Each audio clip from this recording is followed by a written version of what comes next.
ಹುಬ್ಬಳ್ಳಿ ವಿದ್ಯಾರ್ಥಿನಿ ನೇಹಾ ಕೊಲೆ ಪ್ರಕರಣದಲ್ಲಿ ಸಾಂತ್ವನದ ರಾಜಕೀಯ ಜೋರಾಗಿ ನಡೀತಾ ಇದೆ. ನೇಹಾ ಕುಟುಂಬಕ್ಕೆ ಇವತ್ತು ಸಿಎಂ ಸಾಂತ್ವನವನ್ನ ಹೇಳಲಿದ್ದಾರೆ. ಬೆಳಗ್ಗೆ 11 ಗಂಟೆಗೆ ನೇಹಾ ಕುಟುಂಬಸ್ಥರನ್ನ ಭೇಟಿ ಮಾಡ್ತಾರೆ. ಅವ್ರ ಮನೆಗೆ ತೆರಳುತ್ತಾರೆ ಸಿಎಂ. ಮೊನ್ನೆ ತಾನೇ ಫೋನಲ್ಲಿ ಮಾತಾಡಿದ್ರು. ಅವ್ರ ತಂದೆಗೆ ಸಮಾಧಾನ ಹೇಳಿದ್ರು, ಸಾರಿ ಕೇಳಿದ್ರು.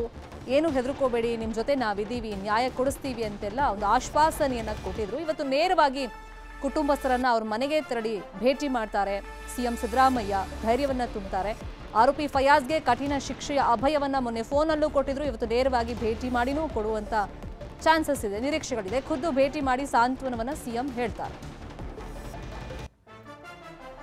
ನೇಹಾ ಹಿರೇಮಠ್ ಕೊಲೆ ಪ್ರಕರಣ ಸಂಬಂಧ ಬಿಜೆಪಿ ನಾಯಕರು ಅವ್ರ ಮನೆಗೆ ಹೋಗಿ ಸಾಂತ್ವನವನ್ನ ಹೇಳ್ತಾ ಇದ್ರು. ಜೆಪಿ ನಡ್ಡಾ ಅವರು ಕೂಡ ಮೊನ್ನೆ ಇನ್ಫ್ಯಾಕ್ಟ್ ಹೋಗಿದ್ರು. ದೊಡ್ಡ ಮಟ್ಟದಲ್ಲಿ ರಾಜಕೀಯ ವಿಶ್ವವಾಗಿ ನಡೀತಾ ಇದೆ. ಇನ್ನೊಂದು ಕಡೆ ಕಾಂಗ್ರೆಸ್ ನಾಯಕರು ಕೂಡ ನೇಹಾ ಮನೆಗೆ ಹೋಗ್ತಾ ಇದ್ದಾರೆ, ಸಾಂತ್ವನದ ಮಾತುಗಳನ್ನ ಹೇಳ್ತಿದ್ದಾರೆ. ಈಗ ಸಿಎಂ ಸಿದ್ದರಾಮಯ್ಯ ಅವರು ಇವತ್ತು ಬೆಳಗ್ಗೆ 11 ಗಂಟೆಗೆ ನೇಹಾ ಮನೆಗೆ ತೆರಳಿ ಸಾಂತ್ವನವನ್ನ ಹೇಳಲಿದ್ದಾರೆ. ಇದೇ ವಿಚಾರವಾಗಿ ಇನ್ನಷ್ಟು ಡೀಟೇಲ್ ಆಗಿ ಇನ್ಫಾರ್ಮೇಶನ್ ಕೊಡೋದಕ್ಕೆ ನೇರ ಸಂಪರ್ಕದಲ್ಲಿ ಜಾಯಿನ್ ಆಗಿದ್ದಾರೆ ನಮ್ಮ ರಿಪೋರ್ಟರ್ ಶಿವರಾಮಸುಂಡಿ.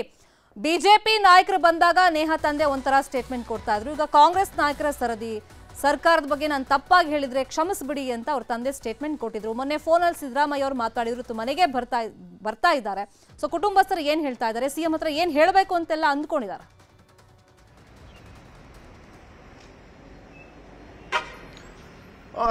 ಶರ್ಮಿತಾ, ಮುಖ್ಯವಾಗಿ ಏನಂದ್ರೆ ತನ್ನ ಮಗಳ ಸಾವಿಗೆ ಏನು ನ್ಯಾಯ ಕೊಡಬೇಕು ಅನ್ನೋದು ಮುಖ್ಯ ಡಿಮ್ಯಾಂಡ್. ಅದರಲ್ಲಿ ಏನಂದ್ರೆ 90 ದಿನದಲ್ಲಿ ನ್ಯಾಯದಾನ ಆಗಬೇಕು ಮತ್ತು ಗಲ್ಲು ಶಿಕ್ಷೆ ಆಗಬೇಕು ಆಗ ಆರೋಪಿಗೆ.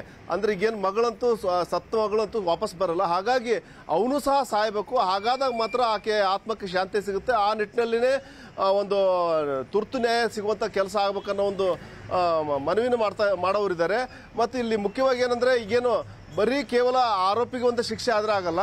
ಯಾಕಂದ್ರೆ ಆರೋಪಿ ಹಿಂದೆ ಸಾಕಷ್ಟು ಕಾಣದ ಕೈಗಳಿದಾವೆ. ಅಂದ್ರೆ ಅವ್ರ ಸ್ನೇಹಿತರು ಇರ್ಬೋದು, ಮತ್ತು ಅವ್ರ ತಂದೆ ತಾಯಿ ಮತ್ತು ಅವ್ರ ಸಿಸ್ಟರ್, ಇವರೆಲ್ಲರನ್ನು ಸಹ ಬಂಧಿಸಿ ವಿಚಾರಣೆಗೆ ಗುರಿಪಡಿಸಬೇಕು. ಅವರು ಒಂದು ವೇಳೆ ಏನಾದ್ರು ಈ ಘಟನೆಯಲ್ಲಿ ಇನ್ವಾಲ್ವ್ ಆಗಿದ್ರೆ ಅವರನ್ನು ಸಹ ಶಿಕ್ಷೆಗೆ ಗುರಿಪಡಿಸಬೇಕು ಅನ್ನೋದು ಡಿಮ್ಯಾಂಡ್ ಆಗಿದೆ. ಯಾಕಂದ್ರೆ ಈಗೆಲ್ಲ ಸಾಕಷ್ಟು ಸಾರಿ ಅವ್ರ ತಂದೆನೂ ಹೇಳಿದ್ದಾರೆ, ಇಲ್ಲ ಇವರು ಎಲ್ಲೋ ಒಂದ್ ಕಡೆ ಬರೀ ಕೇವಲ ಫಯಾಜ್ನಷ್ಟೇ ಅರೆಸ್ಟ್ ಮಾಡಿ ಅವನ್ನಷ್ಟೇ ವಿಚಾರಣೆಗೆ ಗುರಿಪಡಿಸಿ ಕೇವಲ ಒಂದೇ ಪರ್ಸನ್ ಟಾರ್ಗೆಟ್ ಮಾಡ್ತಾ ಇದ್ದಾರೆ.